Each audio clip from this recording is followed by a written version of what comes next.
better way to wait for my phone to charge than doing an impromptu reading? Yeah, so that's what I'm gonna do. Hello, welcome to my channel.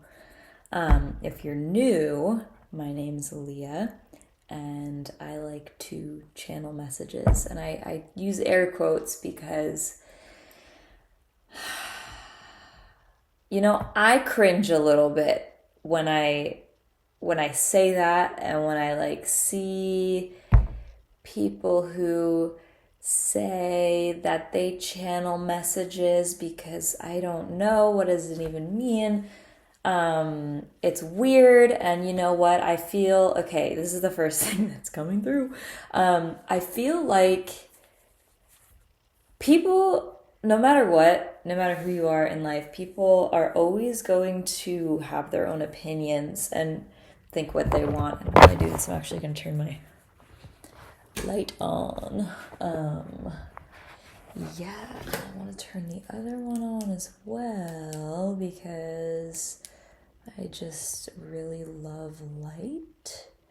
So I want to turn on the light, and I don't know why it is so white and not warm light, but that is what happens when I turn on the lights in my mom's house, because she loves white light. She doesn't really like warm lights. I like warm lights. Anyway, yeah, so you know what? Okay, I channel messages. I just do that. I do it, okay? And I'm owning it. And it feels a little cringy, feels a little uncomfortable, but it's also true, and I don't know what else to call it.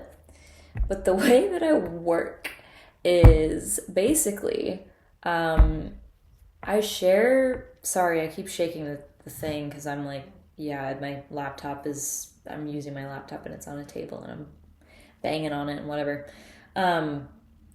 But I do readings, and I share the wisdom of the whispers of my soul, and I do it to support whoever needs to hear the things that I have to say. So, one thing that is just a fact is that people will misunderstand you. And, people can take what they don't get, or what's unfamiliar, or what they have an association with, and they can judge that thing, or they can, create a barrier between connecting with the thing associated with what they have negative associations with, or whatever they're judging. And there's really nothing that I think I can do to convince people that what I do is actually cool and good, because I think it is, and I want to share my joy of it with people. And I just feel this energy. I felt this lingering energy pretty much every time I do a video like this. And I just feel judged. I feel, and it's not that anyone's actively saying anything to me, but I feel like there are people in my life, acquaintances, whatever, people that have seen me, people that know me, they know of me, but they don't really know me.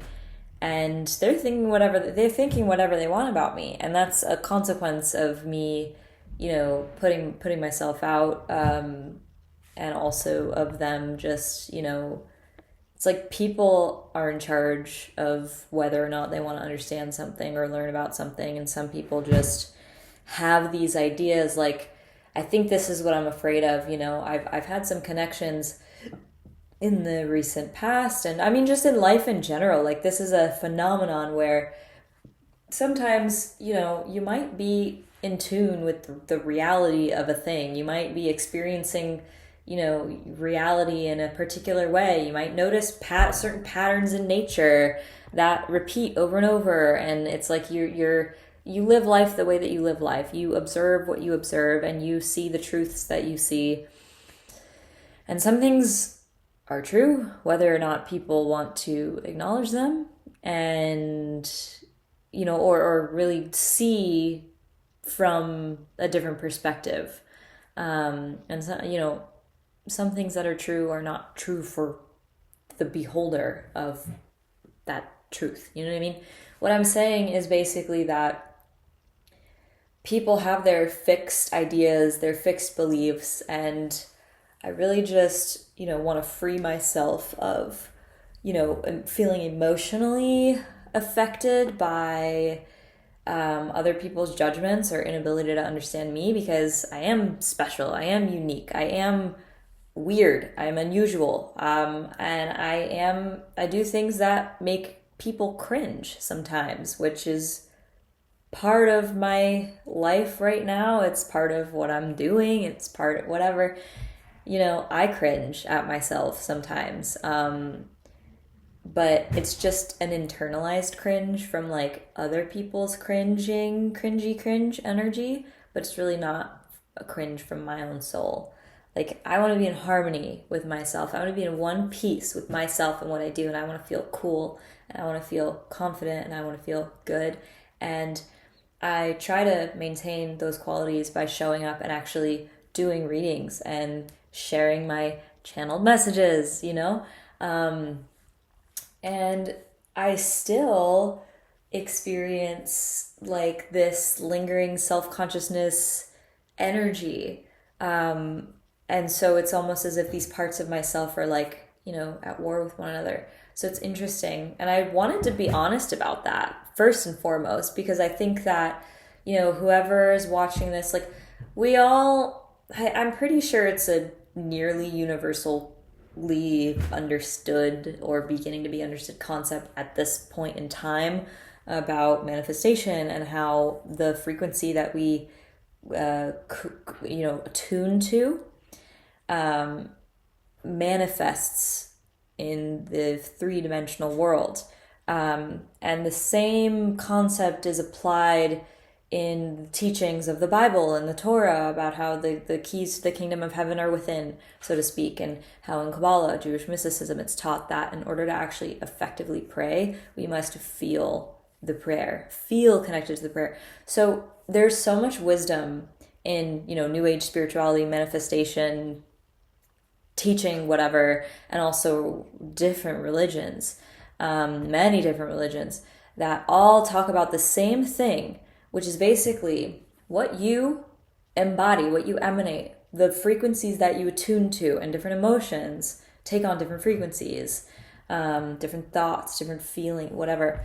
They all hold different frequencies. And whatever you tune to is what you manifest physically. So for some of you, because like attracts like, okay? So, and I know that the people that are going to be drawn to my videos are people who will be like me. They will be going through things that I also go through. They will experience and feel things in the world in a similar way that I do. And this just happens. We go in life, we evolve, and we meet kindred spirits, and it continues to be on more and more kindred until it's like a whole forest fire, and then until it's a planet fire, until the universe is on fire, and we're just exploding in ecstatic love and connection and appreciation for one another. And that's how it works.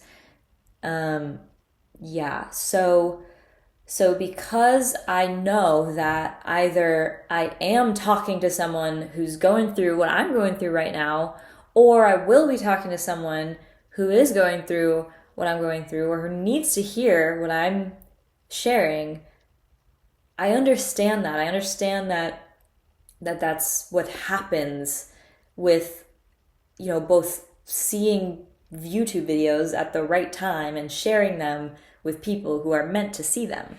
Okay, so that's my understanding, and I'm very excited about that. And I'm going to just do not disturb because I don't want to get notified. That was crazy. Wow, I'm like blocking the door, and I moved out, and I just felt like a flood of just like energy coming from there. That's so distracting. I'm just going to do this really quick. I'm going to shut the door, and I'm going to shut this door to separate the rooms. Okay. I think that feels a little slightly bit better.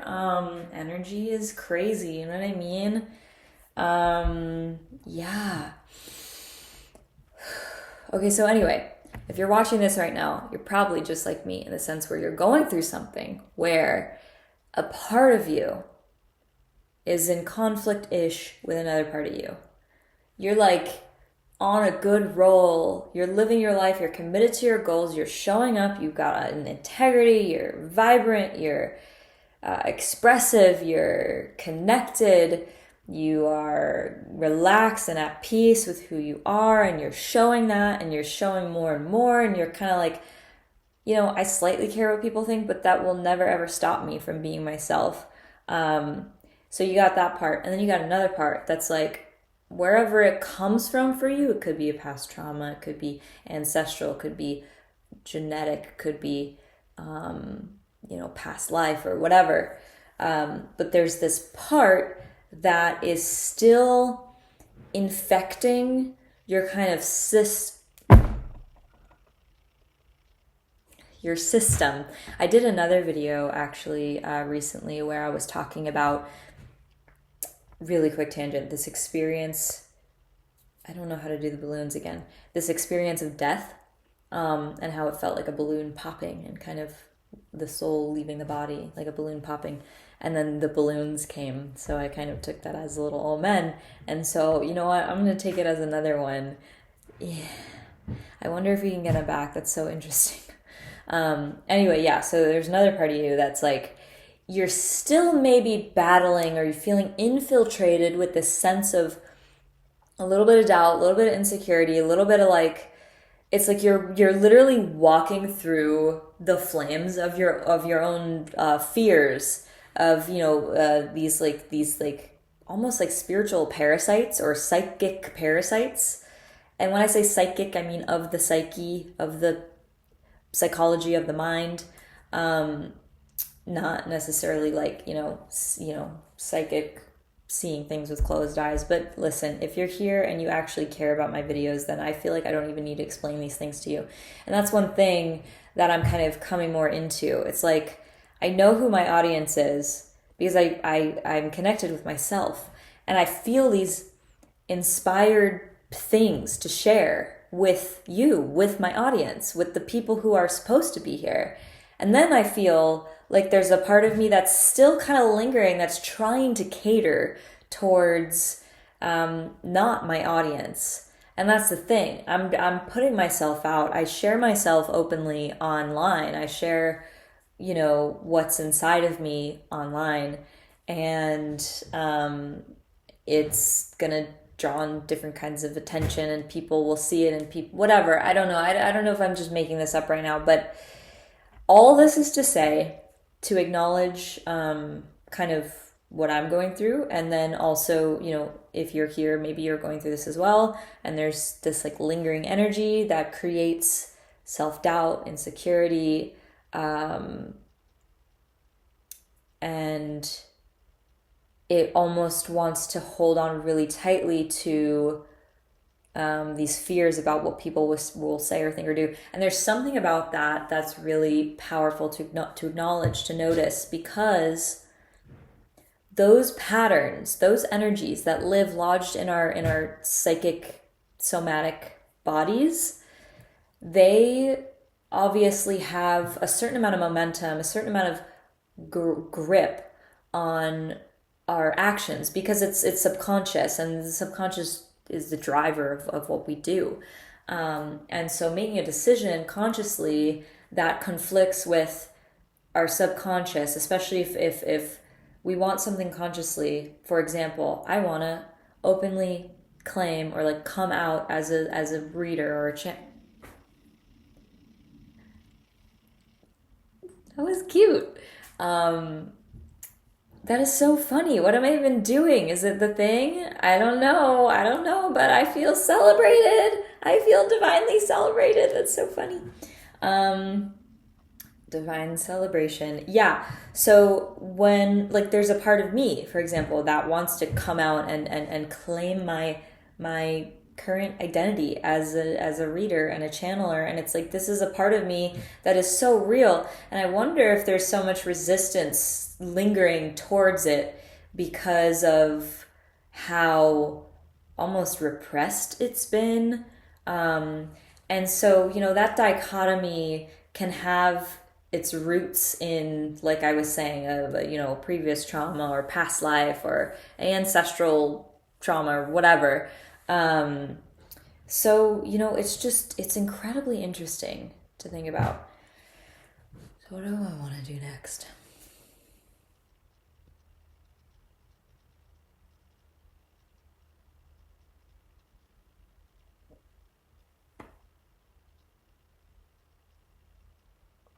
Okay. Excuse me. There's so much more that I could say about this, but I want to... Wow, in 15 minutes, my phone went up from 42 to 70% because I got one of those fast chargers, so we are doing good.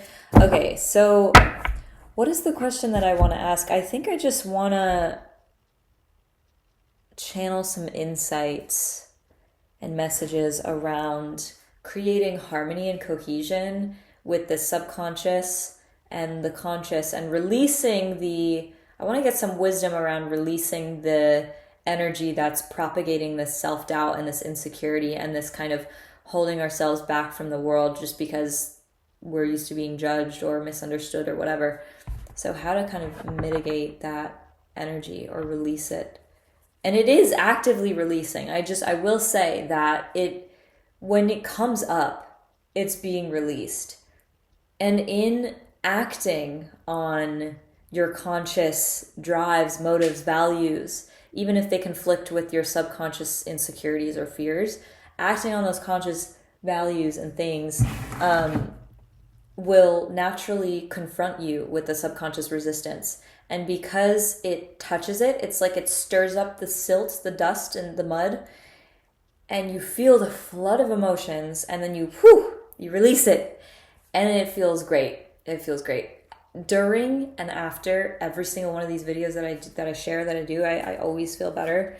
So I want to pull some cards to share, to go a little deeper into maybe what suggestions for what we could do to release that energy. And before I do this, I know in the beginning of the video I said that everything I've been talking about was the first thing I wanted to talk about, but I guess this is the only thing I'm talking about. So if anything else comes up, it'll come up, but this is like the theme. Okay.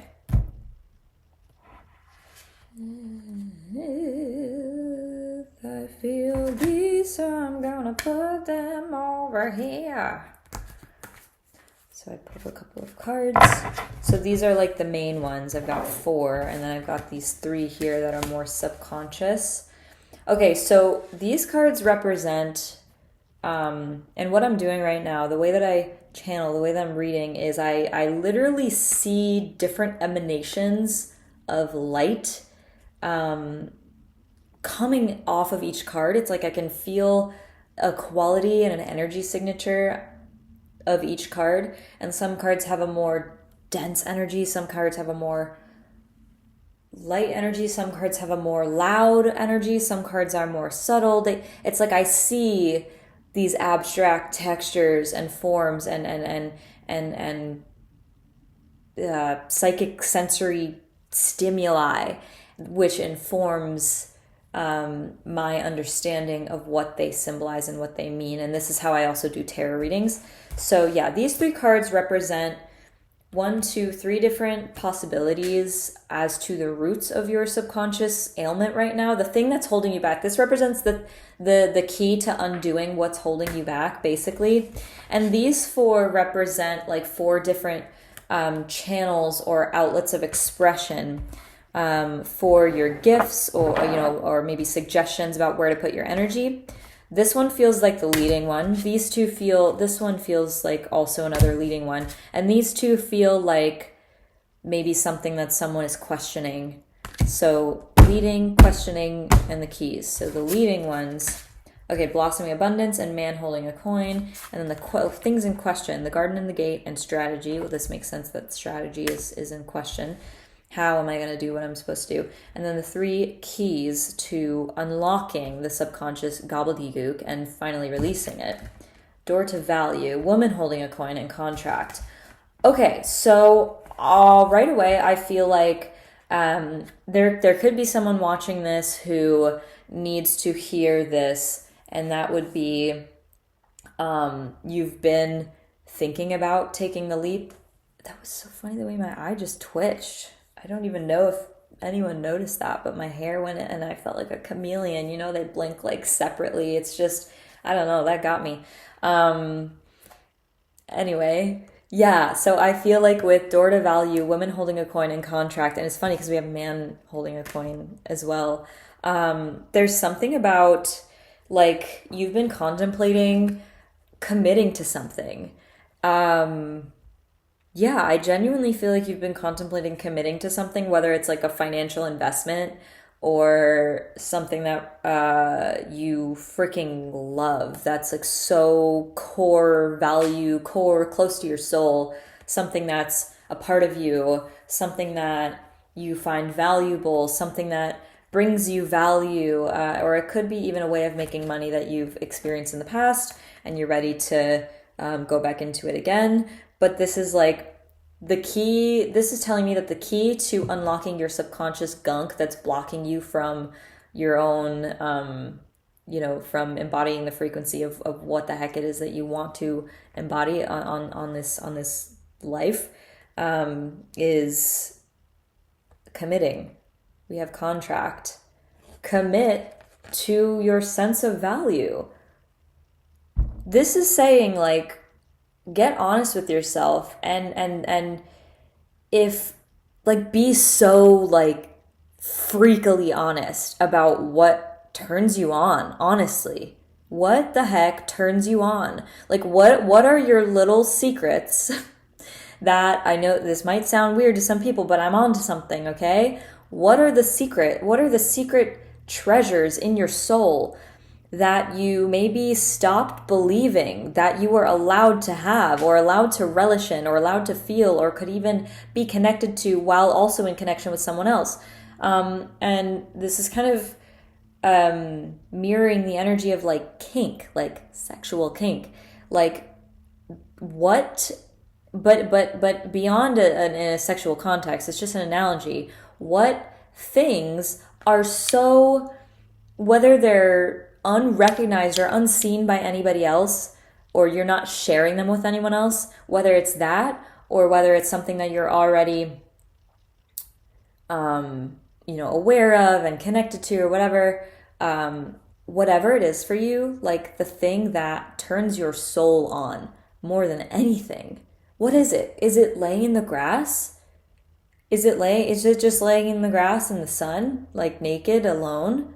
Okay, own it. Write it down. Like, what are the visions, the memories, the experiences of the things that you have experienced before or felt before, or fantasize about, that are the most fulfilling, the most close to home, the most wonderful, the most nurturing, the most spiritually lubricating things? Whatever that is, that's your value, that's your unctuousness. If you were a succulent plant, that would be the water in your leaves. If you were a fruit, it would be what comes out when you squeeze it and it pops. Like, what are you made of? What is your soul made of? And have you forgotten? Have you denied? Be honest with yourself and connect to your value, your abundance, your fertility, your juiciness, your soul vitality. Connect to that. That's where your value lies. And commit to it. Do the thing. Walk through the door. Walk through the door. Okay? Yeah. Some people are thinking of how to walk through the door. So what I'm going to tell you to do is, based off what I just said, the cards, what lights your soul up? What turns your soul on? Write it down and then think Make a list of 5 things, the first 5 things that pop up into your mind. What are 1, 2, 3, 4, and 5 physical, tangible action steps that I can take to bring my body closer to that feeling? Okay? So write it down, strategize, and then act on it. Walk through the gate, okay? And you will be freed. For me, one thing that brings me closer to my feeling of fulfillment, what's juicy to me is like basically sharing my soul with the internet. And I use Instagram as a diary. I use YouTube as a diary. I literally let all of my inside spirit, my world, open and share. Like, I love sharing. I love how I feel right now. I love this quality. It's so abundant. It's so nurturing. It's so satisfying. I love this. And doing a video, speaking, pouring myself. I'm uninterrupted. Nobody is here watching me. No one's here judging me. No one is here to, stop me. No one is here to, say something. I have no, distractions or whatever. It's a perfect container for me to open up safely and fluidly and be able to share and pour what's in my heart and my soul out into a video, and then put it on a virtual platform where it's going to reach people. And I don't need to put on any social masks. I don't need to, this is not a conversation. It's I'm sharing for you, and you can take what you want from this. It's like I'm kind of opening the doors to my inner garden, universe, and you're allowed to walk in and, pick what you want. Pick the fruits, lay in the shade, lay in the sun, whatever it is. And it doesn't need to be anything that it isn't. It's just, it is, and we're existing, and I'm sharing this, and I don't have the weight of kind of social expectations or whatever. I'm free. I'm free here in this. This is one way for me to experience this freedom, is through sharing in a video. Okay. So that's one of the things that I would write down on my list of how I can physically pay heed to what turns my soul on. Okay. Door to value and woman holding a coin. And then once I have that, take a deep breath, build up the courage, be a fool, be insecure, be weird, make mistakes, trip and fall a little bit. It's all part of it. And then walk through the gate, walk through the door. And I might get scraped by thistle-y bramble on the way. You know what I mean? Like roses. Roses have thorns. And if you walk through a rose bush, you're gonna get pricked. So you gotta just, whatever, you'll heal. You know what I mean? You'll fall, you'll be embarrassed, but it's fine. It's part of it. It's so part of it. What if we didn't do anything in life because we were going to be embarrassed for a second? It's like, it's so fine to be embarrassed. It's so fine. And you know what?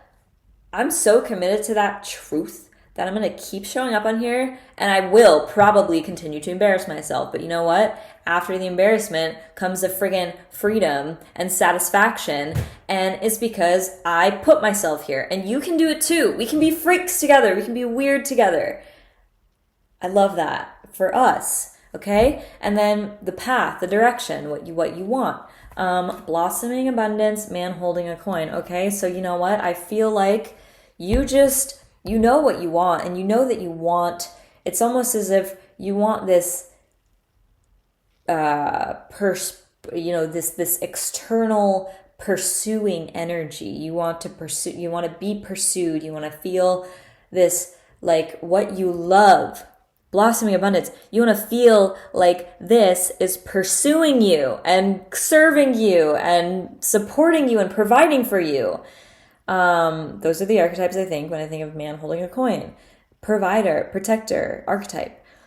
So yeah, you know that you want to be pursued by what you love. So you gotta open yourself to it, and you gotta do it. Just do it. You gotta do it and keep doing it. Keep doing it. Those little demons, they're gonna like try to gnaw at your heels.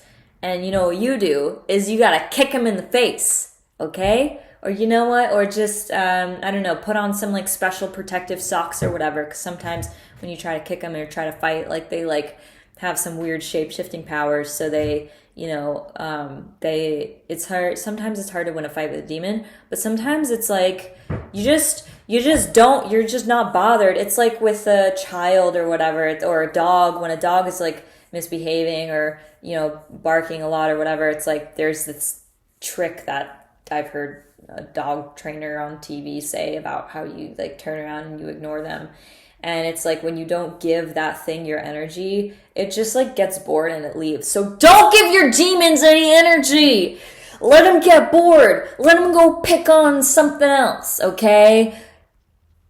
Get to it. Get to your goals. Get to your dreams. Let's go pursue the lives that we want to live and just live happily ever after, because I believe in fairy tales and they're so real, because it's literally just a matter of making a choice to put yourself in a situation where you are so in love with life and you're doing something that is satisfying and good and great and wonderful.